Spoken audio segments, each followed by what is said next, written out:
Vietnam's Prime Minister Nguyen Phuc, left President Trump, center, and Philippine President Rodrigo Duterte join hands for a photo during the Association of Southeast Asian Nations Summit in Manila.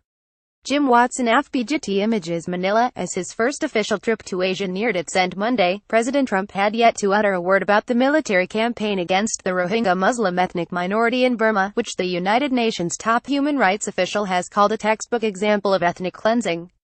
Earlier, in Vietnam, Trump embraced the communist nation's leaders during a state visit to Hanoi without publicly raising an ongoing crackdown on political speech and independent journalists.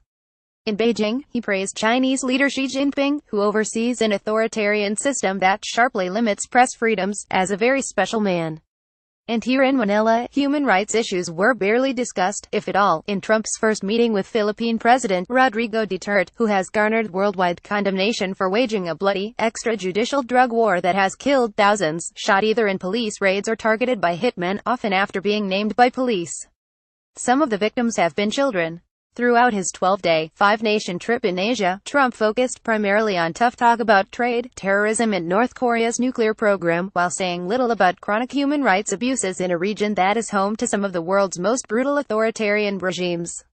The theme is a familiar one for Trump, who declared during a May speech in front of leaders in the Middle East that "We are not here to lecture but to offer partnership."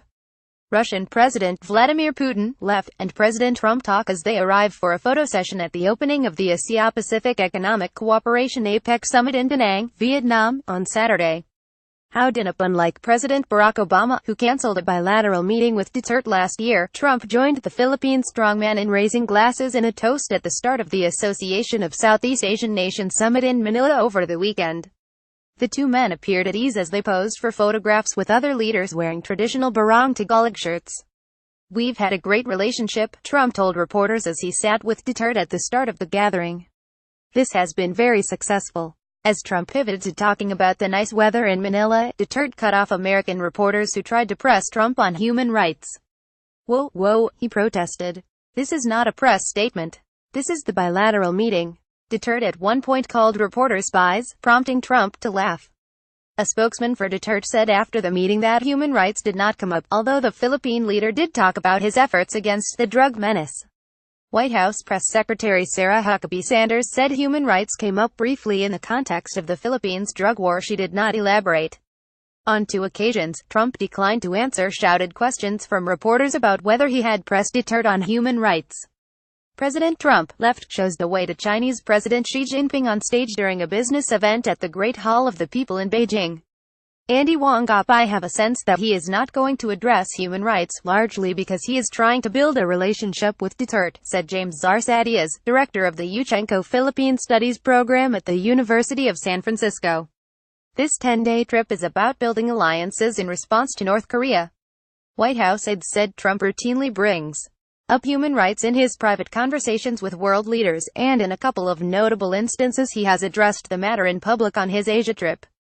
In a speech to the South Korean parliament, Trump called North Korea hell no person deserves, and he laid out in sometimes gruesome detail the abuses Pyongyang has perpetrated, including purportedly killing babies and carting the bodies away in buckets. In Tokyo, Trump met with the families of Japanese citizens who were abducted by North Korean agents 4 decades earlier. Other presidents, including Obama and George W. Bush, also have met with the families. "We'll work together and see if we can do something. Now the spotlight is on," Trump said at a news conference with Prime Minister Shinzo Abe. Trump called the abductions a very, very sad thing.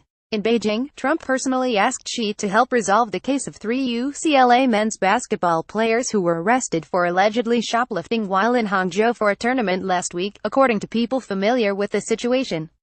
On Thursday, as Trump flew from China to Vietnam, a White House official told reporters aboard Air Force One that Trump has been quite concerned about Burma, where Rohingya Muslims have been persecuted for years by the Buddhist majority. "It's come up in a number of his conversations with Southeast Asian leaders, and certainly he'll be discussing it, and publicly as well," said the official, who was not authorized to speak on the record. As of Monday, however, Trump had yet to do so. He has issued no public statement on the crisis since Burma escalated its military campaign in Rohingya areas 2 months ago. Although the Obama administration promised a pivot to Asia, in part structured on human rights and U.S. values diplomacy, there has long been a sense that U.S. influence in the Asia-Pacific region is waning while China's is on the rise. Over the past decade, China has stepped up trade, investment and tourism in Southeast Asia, becoming a major economic player with close ties to political and military elites. All 10 ASEAN member states joined the Asian Infrastructure Investment Bank, a Chinese-owned multilateral financial institution that is issuing billions in loans. China has not tied human rights reforms or worker protections to its economic largesse. The Obama administration sought to unite ASEAN members around values that include human rights. But the 10 member countries have widely disparate political systems, some democratic, some authoritarian, and economic systems. Trump aides, including Secretary of State Rex Tillerson, said the president believes it is more effective to discuss human rights issues in private. Trump has helped gain the release of a number of Americans who had been detained in Asia and the Middle East. The president railed about North Korea's mistreatment of American college student Otto Warmbier, who died shortly after being released from 17 months of captivity. Across both East and Southeast Asia, U.S. allies are uncertain about what Trump stands for and nervous about what he will do, said Richard Hadarian, a security analyst and author of The Rise of Duterte. They see a total collapse of American soft power, largely because of Trump, and also American structural decline, especially relative to China, he said. But it's a mistake to see this as a clear win for the Chinese, Hadarian added. Despite China's spending in Southeast Asia, countries are not ready to align with Beijing, which is seen as a bully because of its maritime expansion in the South China Sea and its economic pressure.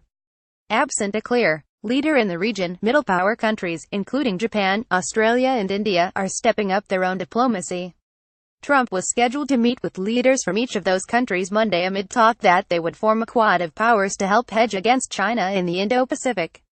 During the Obama administration, Duterte made his frustration with the United States clear, lashing out at Obama for criticizing the anti-drug campaign and threatening to curtail U.S.-Philippine military ties.